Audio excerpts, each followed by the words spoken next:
Good morning. Mike Scott here, the movie critic at the Times-Picayune in New Orleans and NOLA.com. Welcome back to the Movie Cave for today's Popcorn Breakfast.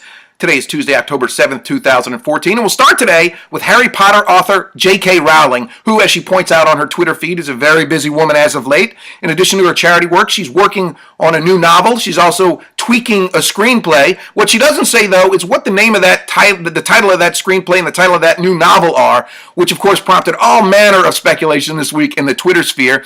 And then that, in turn, prompted Rowling to have a little bit of fun with her Twitter followers. She tweeted this message, which she described as a riddle or anagram.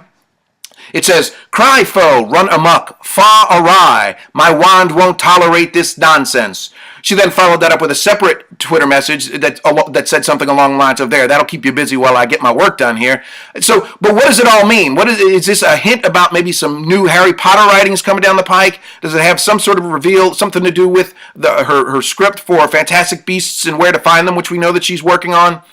I have no idea. My Harry Potter decoder ring is lost at this point. We'll update you on what it means, assuming we can find out and assuming it's something significant. So stay tuned for that.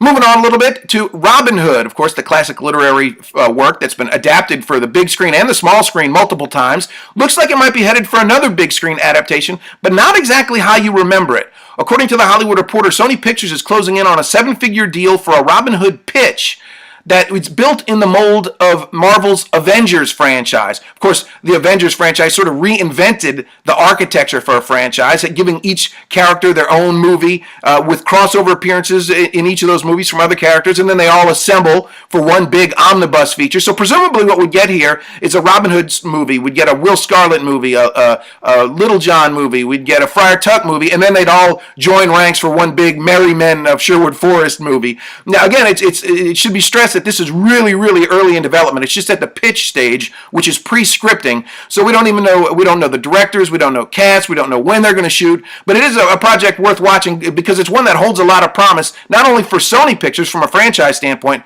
but also for Robin Hood fans. So we'll bring you more on this one as it develops. And then finally today, Star Wars Episode 7, J.J. Abrams' uber-secretive project is still toiling away over there across the pond. At this point, so few details are leaking out about the movie that everything we get is precious, including this. Producer Frank Marshall recently visited the set. He's the husband of Lucasfilm president Kathleen Kennedy, and he tweeted out a photo of this poster that hangs in the production office. It's a Star Wars poster, but it's not the kind of Star Wars poster you're probably thinking of. This one, as you can see, is built in the image of a World War II propaganda poster. That's Darth Vader's hand coming in there. The meaning there is obvious. So don't spill the beans about what we're doing here. And incidentally, it's also worth noting that visitors to the set are also asked to sign a non-disclosure agreement so they won't spill the beans about any secrets learned there on set. It's a little bit more legally binding than the poster there. But it is a fun poster, and it shows a little bit of the sense of humor that J.J. Abrams has on set. It also underscores the fact that anything that we can learn about Star Wars at this point, even if it's a poster hanging in the production office, is news. So incidentally, Star Wars Episode 7, which is continuing to shoot over there across the pond, is due in theaters in December 2015. And that's all the time that I have for today. Enjoy the rest of your Tuesday.